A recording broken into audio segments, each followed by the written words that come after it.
Everyone, मैं श्रद्धा जोश स्वागत करती हूँ आपका मेरे यूट्यूब चैनल ट्रिपल सी में। तो आज हम इंट्रोडक्शन टू कंप्यूटर्स के पार्ट 2 को डिस्कस कर रहे हैं। उससे पहले मैंने पार्ट 1 और ट्रिपल सी सिलेबस का वीडियो बनाया हुआ है, जिसका लिंक मैं आपको डिस्क्रिप्शन बॉक्स में दे दूँगी।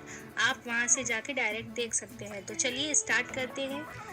तो इंट्रोडक्शन टू कंप्यूटर्स के पार्ट 2 में हम types of computers second part discuss कर रहे हैं, जो है आपका बेस्ड ऑन पर्पस। तो पर्पस के आधार पे आपको दो कंप्यूटर थे, जनरल पर्पस कंप्यूटर और स्पेशल पर्पस कंप्यूटर।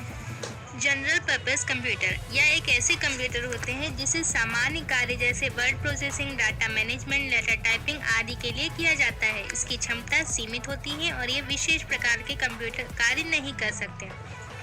अर्थात हम कह सकते हैं जो सामान्य कार्यों के लिए यूज होते हैं वो हमारे जनरल पर्पस कंप्यूटर होते हैं। अब बात करेंगे स्पेशल पर्पस कंप्यूटर की। ऐसे कंप्यूटर जो किसी विशेष कार्यों के लिए तैयार किए जाते हैं वो हमारे स्पेशल पर्पस कंप्यूटर होते हैं। इसमें सीपीयू की क्षमता उनके कार्य के अनुरूप होती है और उसकी आवश्यकता के अनुरूप डिवाइस लगे होते हैं।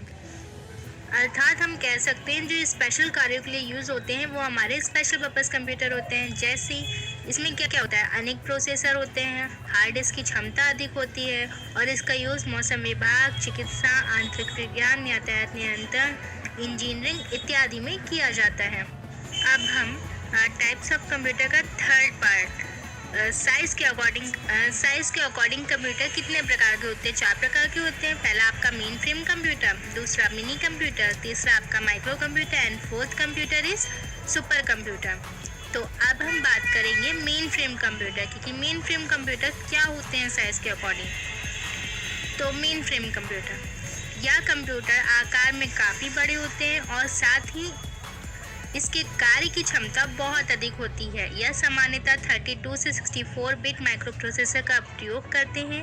इस पर एक साथ कई अलग अलग कार्य कर सकते हैं, इसलिए इसका उपयोग बड़ी बड़ी कंपनियों, बैंक, रक्षा अनुसंधान, अंतरिक्ष आदि क्षेत्र में एक केंद्रीय कंप्यूटर के रूप में किया जाता है। एग्जाम्पल IBM 4381, ICL 39 श्रृंखला इत्यादि। अब हम इसका फिगर देखेंगे। तो ये जो आपको स्क्रीन में दिखाई दे रहा है ये आपका है मेन फ्रेम कंप्यूटर, समझ आया। अब बात करेंगे मिनी कंप्यूटर की। तो यह कंप्यूटर मध्यम आकार के कंप्यूटर होते हैं। यह आकार में मेन फ्रेम कंप्यूटर से छोटे और माइक्रो कंप्यूटर से बड़े होते हैं। मिनी कंप्यूटर में एक से अधिक माइक्रो प्रोसेसर लगे हो सकते हैं। बात समझ आई। इसकी मेमोरी और स्पीड माइक्रो कंप्यूटर से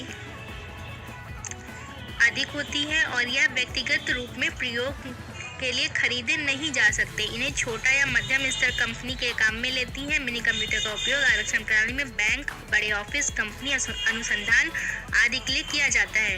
अब हम इसका फिगर देखेंगे कि मिनी कंप्यूटर आपके कैसे दिखता है। दिखाई दे रहा है स्क्रीन पर, ये आपके मिनी कंप्यूटर्स हैं। तो चलिए नेक्स्ट स्टार्ट करते हैं आपका third, micro computer. Micro computer का विकास 1970 में प्रारंभ हुआ जब सीपीयू में माइक्रो प्रोसेसर का उपयोग किया जाने लगा। यह छोटे आकार के सामान्य उद्देश्य कंप्यूटर होते हैं। इसमें सामान्यतः एक माइक्रो प्रोसेसर लगा होता है, समझ आया। इसका विकास प्रथम IBM कंपनी ने किया था, जिसे 8, 12, 32 भाग 64 बिट माइक्रो प्रोसेसर का प्रयोग किया जाने लगा। VLSI and ULSI micro processor के आकार में कमी आई और क्षमता कई गुना बढ़ गई। ठीक है, VLSI और ULSI के प्रयोग से इसकी क्षमता कई गुना बढ़ गई और साइज में भी फर्क पड़ा था। मल्टीमीडिया और इंटरनेट के विकास में माइक्रो कंप्यूटर को कई गुना बढ़ा दिया गया है और उपयोगिता को हर क्षेत्र में पहुंचा दिया गया। इसकी उपयोगिता अब हर क्षेत्र में है। इसका उपयोग घर, ऑफिस, विद्यालय, व्यापार, चिकित्सा, उत्पादन, रक्षा, मनोरंजन आदि क्षेत्रों में किया जाता है। एग्जाम्पल के तौर पे आपके कौन कौन से कंप्यूटर माइक्रो कंप्यूटर होते हैं? पर्सनल कंप्यूटर, PC जिसे हम बोलते हैं, laptop, work station, pump top, ये सब क्या है? ये सब आपके माइक्रो कंप्यूटर हैं। चलिए फिगर देखते हैं। तो जो आपको स्क्रीन में दिखाई दे रहा है ये आपका माइक्रो कंप्यूटर है, समझ आया। अब हम बात करेंगे पर्सनल कंप्यूटर की। आजकल प्रयोग में आने वाले पर्सनल कंप्यूटर अधिकतम माइक्रो कंप्यूटर ही हैं या सामान्य कार्य के लिए छोटे आकार का बनाया गया कंप्यूटर है। इस पर एक समय में एक ही व्यक्ति कार्य कर सकते हैं, इसलिए इसे हम पीसी बोलते हैं। अब बात करेंगे इसका ऑपरेटिंग सिस्टम एक साथ कई कार्य करने की क्षमता वाला होता है। पीसी को हम कैसे कनेक्ट करते हैं? इंटरनेट से, टेलीफोन और मॉडेम की सहायता से। इसका उपयोग डाटा संग्रहण, ऑफिस, शिक्षा, मनोरंजन आदि के लिए किया जाता है। अब बात करेंगे वर्क स्टेशन की। तो यह कंप्यूटर आकार में माइक्रो कंप्यूटर के समान होता है, परंतु यह माइक्रो कंप्यूटर क्षमता में अधिक शक्तिशाली होते हैं तथा विशेष रूप से जटिल कार्यों के लिए प्रयोग में लाए जाते हैं। पर एक बार में एक ही व्यक्ति कार्य कर सकता है, तो वो हमारा वर्क स्टेशन कहलाता है। इसका उपयोग वैज्ञानिक कार्य, इंजीनियरिंग आदि के लिए किया जाता है। यह माइक्रो कंप्यूटर से महंगे होते हैं। बात समझ आई? अब हमारा नेक्स्ट कंप्यूटर है पम टॉप कंप्यूटर। या बहुत छोटा पोर्टेबल कंप्यूटर है जिसे हाथ में रखकर काम किया जा सकता है। इसे मिनी लैपटॉप भी कहा जाता है। इसमें हम जो भी इनपुट देते हैं वो कीबोर्ड की जगह वॉइस से देते हैं। ठीक है। अब हम पम टॉप कंप्यूटर दिखता कैसा है वो हम स्क्रीन पे देखेंगे। ये जो आपको स्क्रीन पे दिखाई दे रहा है ये आपका पम टॉप कंप्यूटर है। ठीक है। अब बात करेंगे आपके पीडीए के बारे में। पीडीए भी एक छोटा कंप्यूटर है जिसे इंटरनेट से कनेक्ट करके अनेक काम किए जाते हैं। इसे फ़ोन की तरह ही कार्य में लिया जाता है। पीडीए मतलब होता है पर्सनल डिजिटल असिस्टेंट। ठीक है। अब बात करेंगे लैपटॉप के बारे में। यह नोटबुक के छोटे आकार का ही कंप्यूटर है। इसमें एक keyboard, LCD monitor, touch pad, hard disk, floppy disk drive, CD drive और अन्य पोर्ट लगे होते हैं। इसके अंदर चार्जेबल बैटरी लगी होती है और इसे कनेक्ट करने के लिए वाईफाई, ब्लूटूथ की आवश्यकता होती है जिसके थ्रू आप इंटरनेट को चला सकें लैपटॉप में। अब बात करेंगे हम सुपर कंप्यूटर की कि सुपर कंप्यूटर क्या होते हैं।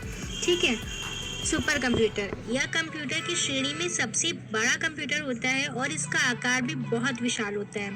इसकी कार्य क्षमता बहुत अधिक होती है। यह नॉन वॉन न्यूमैन सिद्धांत के आधार पर तैयार किए जाते हैं, इसलिए अनेक माइक्रो प्रोसेसर व अनेक डिवाइस लगी होती हैं। इसकी गणना क्षमता और मेमोरी अत्यंत उच्च होती है, इसलिए इसमें एक से ज़्यादा व्यक्ति मल्टीटास्किंग कर सकते हैं। सुपर कंप्यूटर का उपयोग वैज्ञानिक और शोध कार्यों में, अंतरिक्ष अनुसंधान कार्यों में, परमाणु उपकरण में, स्वचालित वाहनों को डिज़ाइन करने, तैयार करने में, मौसम की भविष्यवाणी आदि का। तो बड़ा सा कंप्यूटर आपको दिखाई दे रहा है, ये है आपका सुपर कंप्यूटर। CCC सिलेबस में जितना भी आपका क्वेश्चंस पूछा जाता है उनका मैं एक इम्पॉर्टेंट पॉइंट बनाऊंगी जो चैप्टर ख़त्म होने के बाद आपको प्रोवाइड कराया जाएगा। Thanks for watching my video. I hope आपको मेरी ये क्लास अच्छी लगी हो और समझ आई हो।